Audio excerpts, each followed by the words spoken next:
You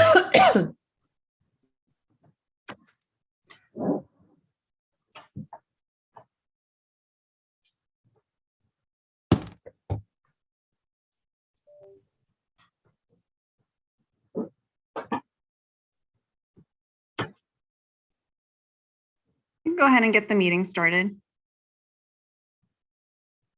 Okay, so I would like to welcome everyone to the Board of Directors meeting today on July 11th at 4 o'clock. And we will go ahead and call to order. And if you can please have roll call. Yes, Director Bonanno. Here. Director Brown. Here. Vice Chair Hernandez. Here. Director Josie. Here. Director Kick is not in this meeting today. Director Narum. Here. And Chair Halbert is also not in the meeting. We have a quorum. Okay, so we will go ahead and move to item number 3 meeting. Just to make the members of the public aware that this meeting is open to the public. Members of the audience may address the Board of Directors on any matter within the general subject matter jurisdiction of LAVTA board. Do we have any members present in the meeting that would like to speak during public comment? So we currently don't have any attendees in this meeting, and I did not receive any public comment via email. Thank you. So we will go on to item number 4, which is our consent calendar. Would any of the board members like to pull anything from the consent calendar? Not seeing any. Will I please get a motion on the table? I'd like to move approval of the consent calendar, agenda item 4. I'll second. So we have a first and a second. May I get a roll call, please? Yes, Director Bonanno. Aye. Director Brown. Aye. Director Josie. Aye. Director Narum. Aye. Vice Chair Hernandez. Aye. Motion Motion passes unanimously. Item number 5 is establishing standing committees and memberships. Okay, so that is me. Bear with me for a minute. I have to move something off my screen so I can do this.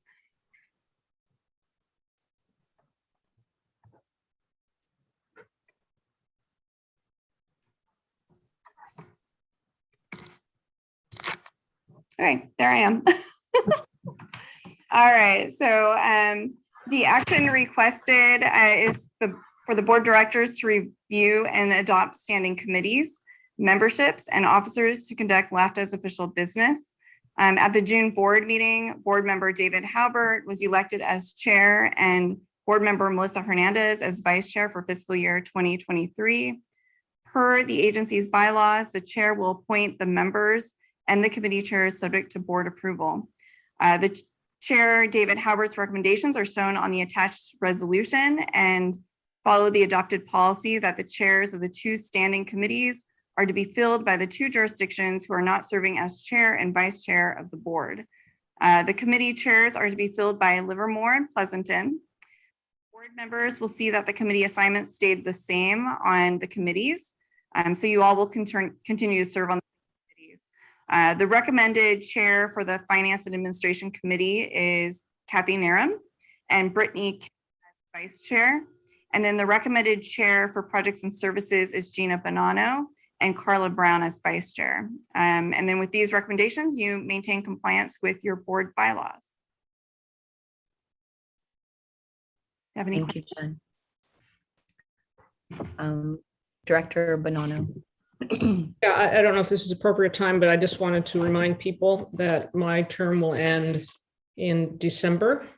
While I would be happy to serve as chair, I just want to make you aware of that. And if there's a more appropriate, if it just doesn't make sense to transition, then I think I'd be happy to pass it on to someone else.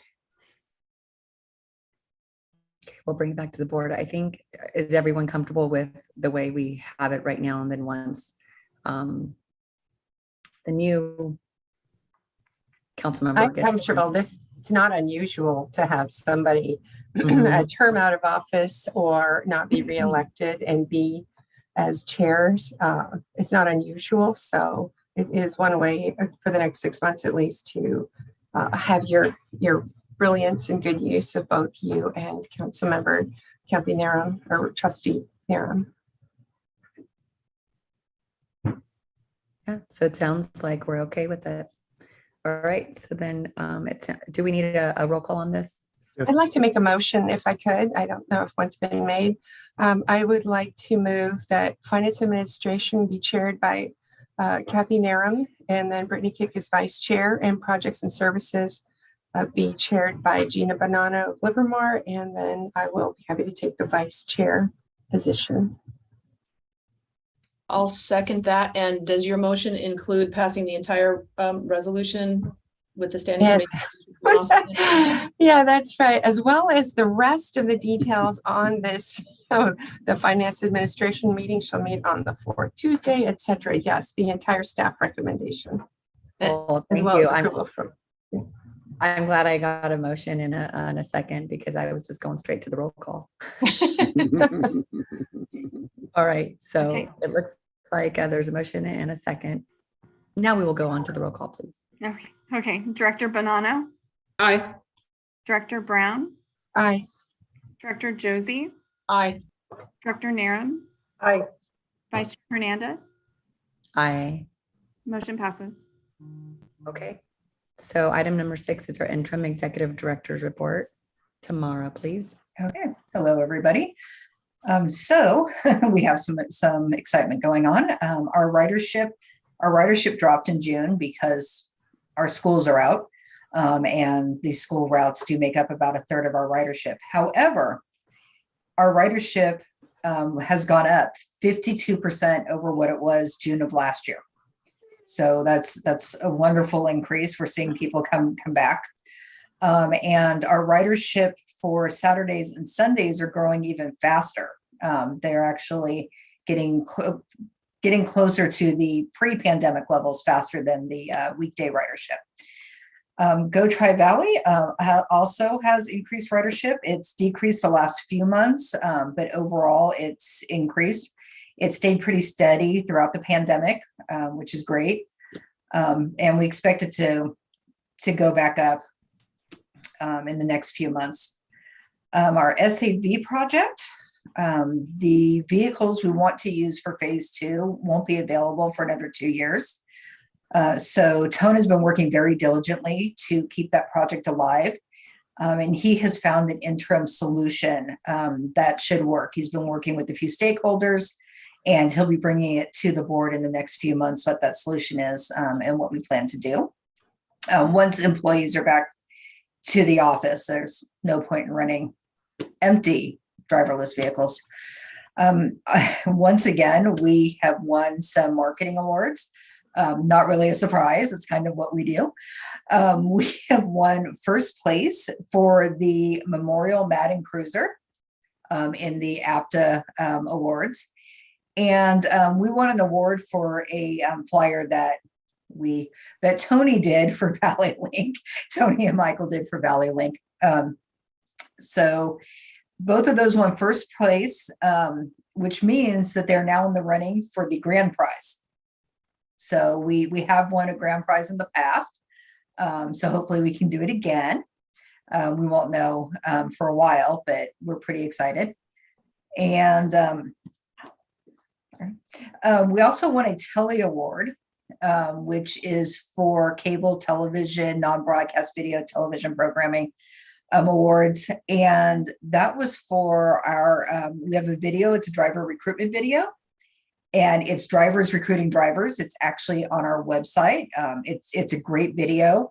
The drivers talk about why they love working here and why other people should work here too. It's a great video. So that won a Telly Award, a bronze Telly Award in the non-broadcast category. And the Alameda County Fair, as you all know, just ended yesterday. We had the Memorial Madden Cruiser out there at the fair. It was very popular. Tony made up flyers that he put out in front of the bus, and he had to go out every couple of days to replenish them. They were being taken like crazy. So very popular. And then, as you know, the mask mandate was lifted. We are still providing masks on the buses for anyone who requests them, and we are encouraging people to wear masks, but no longer requiring it. Our drivers, on the other hand, the contractor is requiring the drivers to continue wearing masks while on the bus. They've had a few cases recently of COVID, and they want to keep those numbers down. So they have required their drivers to continue wearing masks while on the bus. Our transit center project is kicking off. This is actually, it's been in the plans for a while. The first part of the project is informational signage, interactive informational signage for our passengers. They are ADA accessible. Passengers are still welcome to come up and speak to the employees at the transit center, but they're not there all the hours that the routes run, and they're not there on the weekends. So passengers can use this wonderful tool to plan their trip.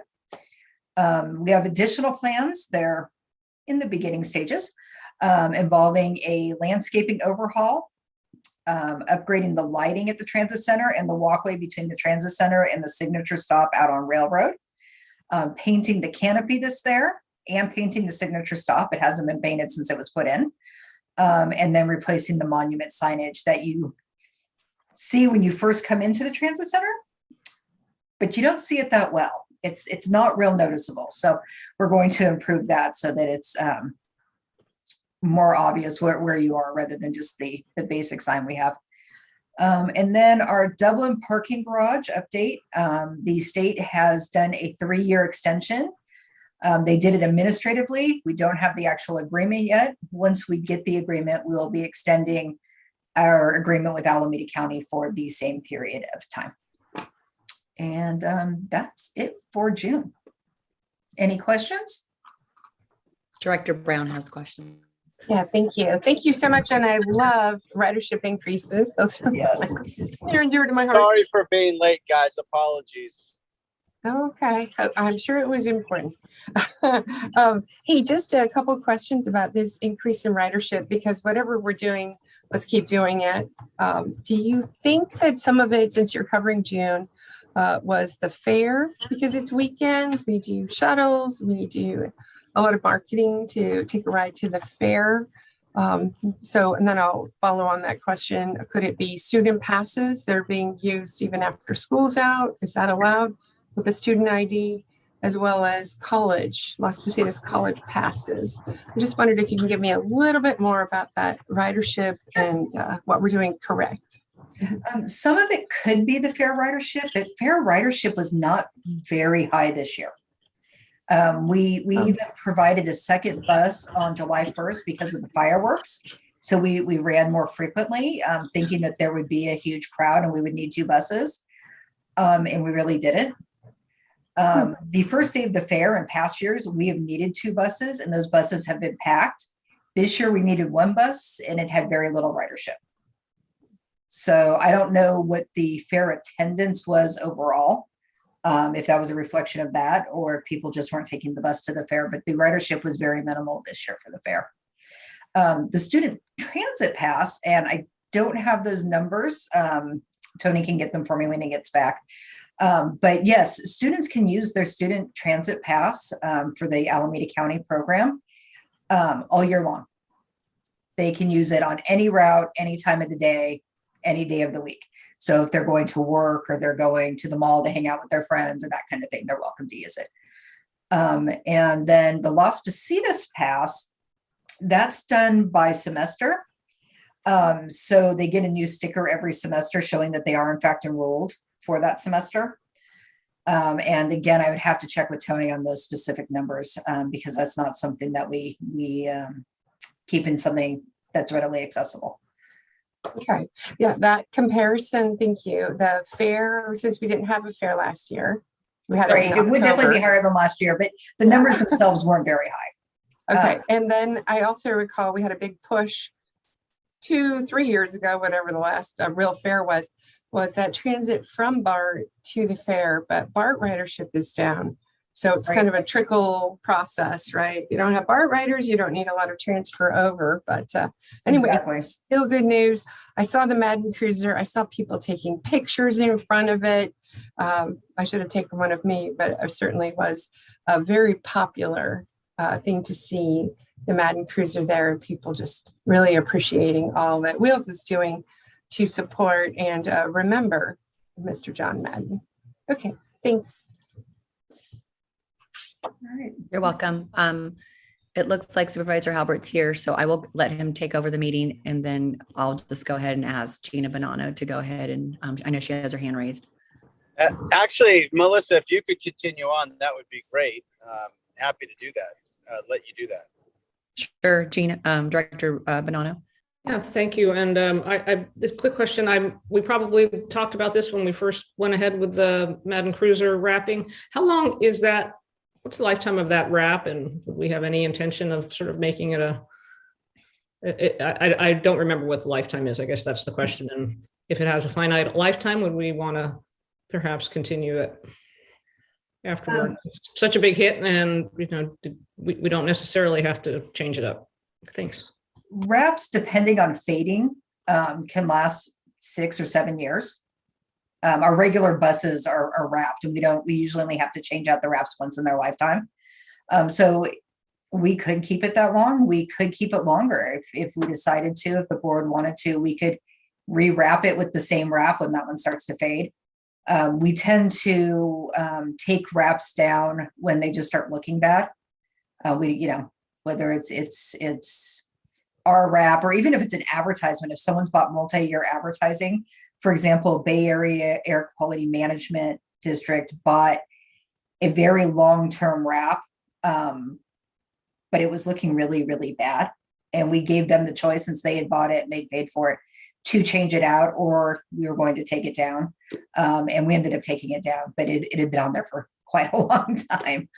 So yeah, the Madden Cruiser, how long we want to keep that out there, that's entirely up to the board. I mean, we can keep it going. It is very, very popular. Right. That's why I asked that. So it's probably not an issue for today. Just wondering what the lifetime is, and there'll probably be another set of board of directors. There'll be another board of directors that will probably get to make that decision. So thank you for that, and thank you for the report.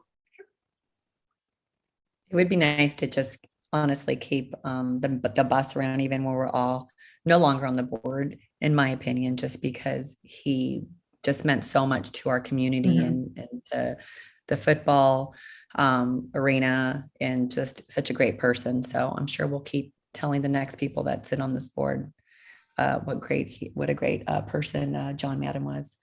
And he's just so involved in the Tri-Valley, and so is his family still till this day. So but we will go ahead and move on to, since we are not having closed session, we will not be adjourning the closed session. And if item number 10, matters initiated by any of the board of directors on this meeting. Not seeing any hands raised. I have a quick one. I see. Go ahead. Yeah, so this is not really matters, but I'm wondering, maybe we already decided this, but the calendar for the committees show that let's see. Oh, never mind. I withdraw. Sorry. I was just looking at the calendar. I was confused. That's Sure. it. No worries. So then not seeing any more matters initiated by the board, we will go ahead and adjourn. But before we adjourn, just let to know the rest of the board that our next scheduled meeting is on August 1st, 2022. However, we probably will cancel that. We usually do in August. Yeah, we usually do not have any meetings in August, but I think you'll let us know, right? Also, Yes. Legal let us know with regards to having our meetings and Zoom. We will have committee meetings in August. No committee meetings in July is the plan. And then we will probably have to have a special board meeting. Okay, we'll await your email. Yep. All right, thank you. The meeting is adjourned at 4:19.